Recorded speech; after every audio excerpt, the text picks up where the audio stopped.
Hello, my name's Mabel and I'm 36 years old. I recently became the owner of a new luxury hotel that wasn't always mine. Today, I want to tell you about how that happened. Let me introduce you to the old owner of the business, my ex-husband, Calvin. Calvin and I met in college. We hit it off pretty instantly. We started dating shortly after we met and we just stuck. Calvin was everything I wanted in a partner, so I knew there was no reason for me to ever leave him. After we graduated, we focused on our own careers and worked really hard to make it big. I had been doing fairly well as I earned pretty well, and I was in a respectable position in my company. Calvin, however, was doing way better than me. He very quickly climbed the corporate ladder and found himself in a very high position in his company. It was around this time that Calvin asked me to marry him, and I enthusiastically said yes. We decided to have a relatively small wedding so we could splurge on a nice house for us.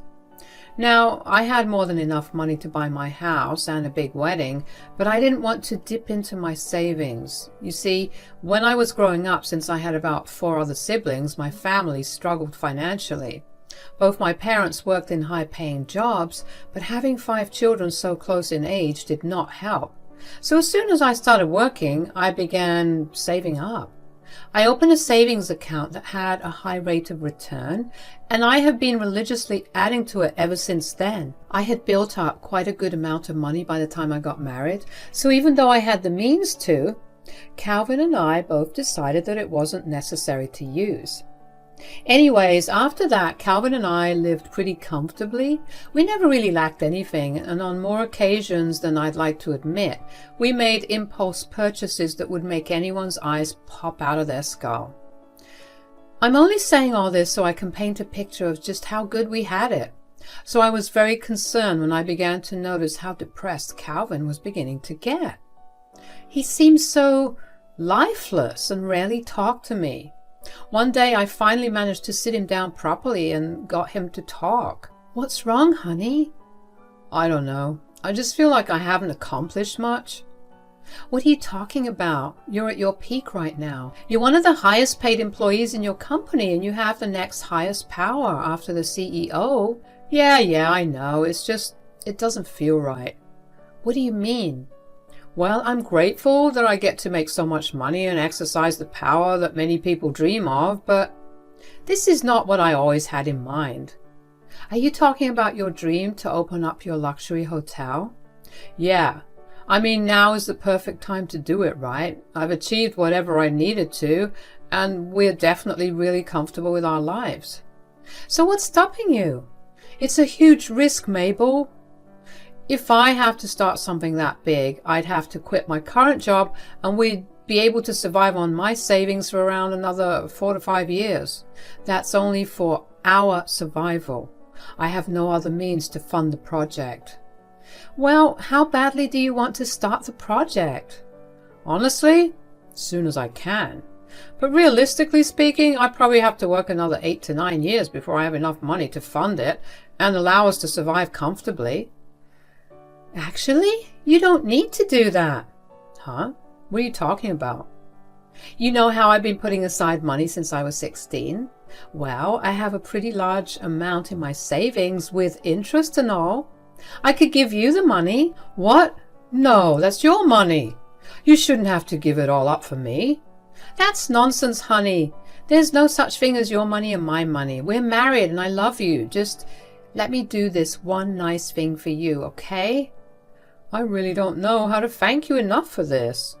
"Just be as successful as you can and be happy. That's all I want for you." I never had any big ambitions in my life, but I knew all about Calvin's big dream. It was the one thing he never stopped talking about back in college. He had seen all the big luxurious hotels in movies and TV shows and always wanted to own one of his own.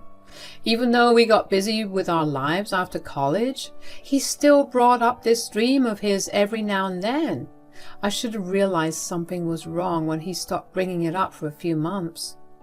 But I was also glad that he opened up to me about it. I knew just how much it meant to me, and since I had the funds to help him out, I saw no reason to not help him fulfill his dream.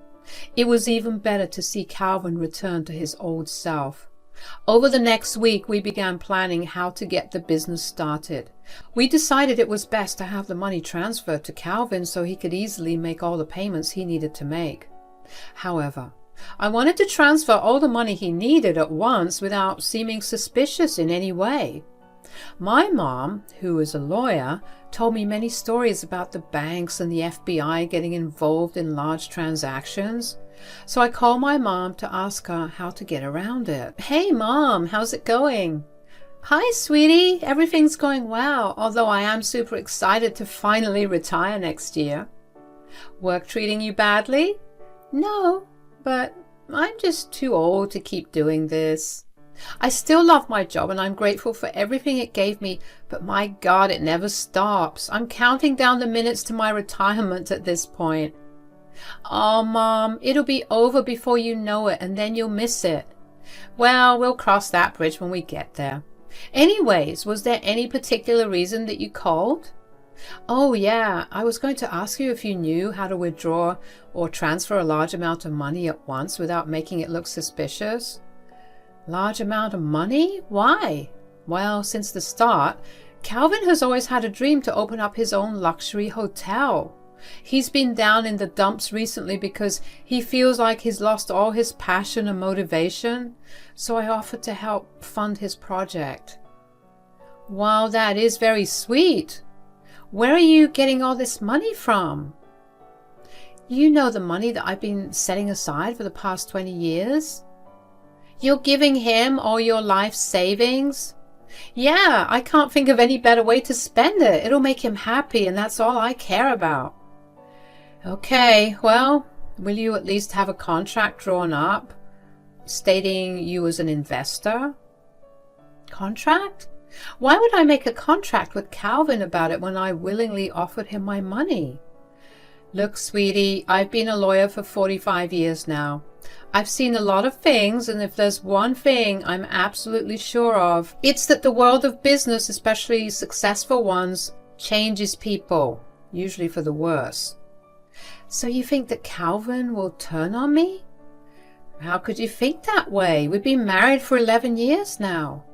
I know I sound like a jackass, but it's true. I don't doubt the both of you or your relationship. You know I love Calvin like a son, but when you start seeing money, things start changing. People turn on their partners and families break. For your safety, get yourself a contract and make sure it states you as a main shareholder. I know you're not wrong, but it just feels so wrong. How will I even bring this up with Calvin? You just need to rip it off like a band-aid. I'm sure he'll handle it well. And if he doesn't, well, he doesn't get his project funded, at least as funded as he wants it. That feels like I'm taking advantage of him. It's a small price to pay to make sure you're covered. If you need me to write you that contract, just let me know. All right, just give me a few days to think it over, okay? I hated that my mom was right. I hadn't even thought of it that way. I lost a lot of sleep over the next few nights because I didn't know what was right. On one hand, I'd be protecting myself, but on the other, doing it would be like slapping Calvin in the face. I mean, I had just promised him that I would help him achieve his dream, and then I decided to backtrack a little. But eventually I decided to go ahead with the contract. I decided to get a second opinion from another lawyer, one that wasn't going to be biased towards me, because I knew them. They agreed with what my mom had said too, and also brought to light that having this contract would serve as a savior for both Calvin and me. My stomach was a mess that day that I decided to talk to Calvin about it. After dinner that day, I sat Calvin down and told him that I needed to talk to him about something. Hey, so I needed to talk to you about something. Yes, what is it?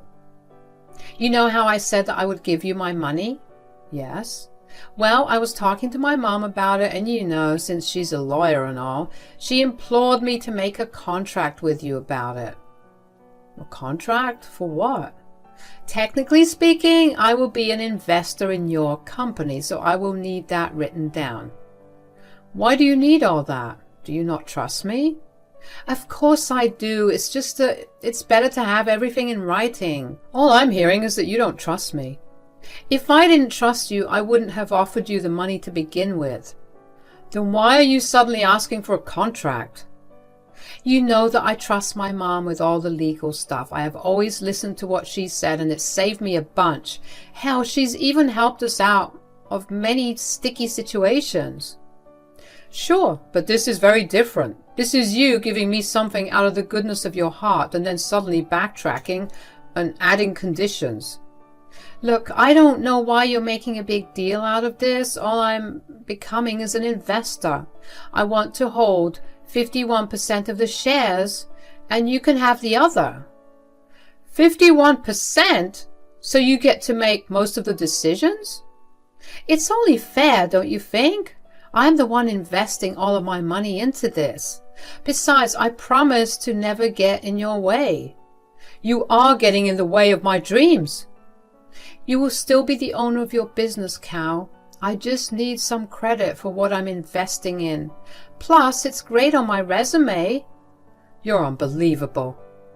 I'm sorry that I've caught you so off guard, but you reacting this way is only making me think that you had actual plans to do something behind my back. No, I do not. It's just the principle of things. When you ask me for a contract stating that you're an investor, it makes me feel like you don't trust me. Well, like I said before, I can promise you that it's not how I feel. Why don't you think it over for a couple of days? And what happens if I say no? I will invest in your business depending on how many shares you're willing to give me. I never expected this out of you, Mabel. It pained me to do that to Calvin, but I also knew that it was a much better option to trust my mom. Calvin didn't speak to me for a while after that. I tried to talk to him and explain my perspective. I tried to reassure him that it wasn't a matter of my trust in him, but just something that I was doing to ensure my security, which by extension became a security for him as well. Calvin refused to listen to me. Eventually, I stopped trying to talk to him and decided to just let him come to me whenever he was ready. Calvin didn't speak to me for the next 2 weeks. Those weeks were hell, because it felt like I was living with a roommate rather than my husband. I came really close to just giving in and telling him to forget about everything that I had said. But then, Calvin approached me one day. He told me that he tried to find more investors, but no one was ready to take such a big risk. And those that wanted to invest in him didn't have the kind of funds that he needed. He made it clear that he hated that I had conditions to help him out, but he had no choice, which was why he was taking me up on my offer. I understood where he was coming from, but I was quiet. Over the next few weeks, we got his business registered and funded. We found a plot in a prime location, and the construction began. The next few years were super stressful because we had a lot to supervise and approve, but all of that was worth it when I got to see the finished hotel. It was beyond luxurious. It was something straight out of a movie, and I just knew that it was going to be a big deal. I had been really excited about the grand opening, but Calvin told me not to come because he didn't think I needed to be there. We had a small spat about it, but eventually I gave in. I still don't know why I did, but I guess I was just hurt and angry. Calvin apologized profusely after he came back from the grand opening and worked hard to make up for what he did. He never gave me an actual reason for why he didn't want me there, but eventually I just dropped the topic altogether. One day, Calvin came back home particularly happy. It had been about a year since the hotel opened, and Calvin almost always came back home really tired and never in the mood to talk. So to see him so happy was truly a surprise. I asked him what made him so happy. I cannot even begin to tell you just how well the business is doing. Just the other day, we had a bunch of famous actors and actresses stay there. I'm so glad that it's all working out well. Ah, life finally feels colorful again. We also got glowing reviews about our food. I knew it was a good idea to take extra time to find properly trained chefs. That's wonderful, honey. I'm so proud of you for everything that you've achieved. You do deserve this and so much more. But when am I going to get into this famous hotel of yours? You want to dine in it? Well, yes. I do want to see what all the buzz is about. I want to taste the good food and bask in the luxurious atmosphere. Oh, I don't think that's a good idea. What? Why? Look, let's be real honest with each other here. You're the furthest thing from posh or classy. I don't want my business's image to tarnish because of someone who looks like you. Are you actually being serious right now? There's no need to get all upset about it. I'm only speaking the truth. Why wouldn't I get upset? I invested everything into this only for you to tell me that I'm not welcome because I don't look like I belong there? I get a lot of high-profile clients, okay? And you know how the rich are? They're all snobby and believe that only they have certain things. If they see you dressed like you usually do, my business will start to tank. You really are something, aren't you? What does that mean? You just showed me your true colors, and I'm going to make you pay for it. There's no need for any empty threats, okay? I'm simply doing what's best for my business. That is something you'll never understand, unfortunately. I was so angry that I was calm.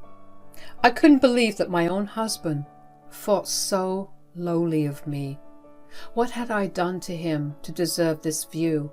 All I could think about at that moment was how I had lost all the money that I had invested. It all felt so pointless to have even tried to support my husband when he thought I was not allowed to enter the hotel based on something so superficial. I never even got to pocket any of the returns on my investments because that went straight into Calvin's pocket. That was something I was happy to give him because I was already earning enough for myself through my own job. It was not like Calvin spent that money on anything but the house anyway. But now I needed to get it all back. I saw no reason for someone as ungrateful as him to own his dream. He must have forgotten just how his business came to be, because if he did remember it, he would never have treated me that way. I wanted revenge, and I knew just who to go for that. I called my mom up after Calvin left the house to give me space to cool down. I told my mom everything that had happened and asked her if I could do anything. She told me that since I was the major investor and shareholder, I had a total say in what happened in the business. No big decision could be made without my approval, and I also got to decide who owned the business. Armed with that knowledge, it was only a simple process of holding a board meeting with the rest of the shareholders and letting them know that there had been a change in ownership. Of course, I was asked why the sudden change, and when I explained what had happened, most of them looked shocked. Some of them even snickered at the absurdity of Calvin's actions. By the end of the meeting, all of them were on board with my plan. Then came the paperwork, which took a little while. I knew that everything had been done successfully when Calvin came back home one day, fuming. He stormed into the house and began yelling my name really loud. He finally found me in our bedroom. "What the hell did you do?" "What are you talking about?" "Don't even. I just got called for a board of directors meeting, and I got told that I was no longer the head of the hotel." "Oh, really? That's rough. How could you do this to me? You knew this was my dream. Some dreams are just not meant to be fulfilled. You threw me out all because I told you that you weren't fit to sit in my hotel. Tell me how you would have reacted if the tables were turned. I would definitely not have done this because that would never have happened. I take great pride in how I look, and I make sure that I look the part wherever I go." "That's true. You do look very much like the loser you are." "How did you even do this?" My, for someone who claimed that they knew what business was like, you sure don't understand how it works, huh? This has something to do with that stupid contract, doesn't it? Since I'm the major shareholder, I get to have a say in the ownership as well. You insulted me, and I made you pay for it. If you think this business can run without me, you're sorely mistaken. I have created rapport with so many famous people that the business will crash the second they find out that I'm no longer in the picture." "That's not something I'm too concerned about. I've heard all about your rapports. All you've been doing is irritating the guests and tailing them all in the hopes of making it bigger. In fact, it's because of this that the business is starting to fall. Now, with you gone, I'm sure the business will soar again. Who are you even replacing me with? Me, obviously. And I'm going to make it the most successful thing you've ever seen. And when I've made it big enough, I'll make sure to give everyone an entry, including you. Here, take these divorce papers and get the hell out of my life. Calvin tried to beg me more to take back what I did, but I was done with his antics. I had sacrificed all my hard-earned money to help him, and then he showed me his true colors. I was not going to let someone that selfish back into my life. Seeing the color drain from his face as he realized what he had done was the most satisfying thing that had ever happened to me. I took away the product of his hard work in the same manner that he had done to me.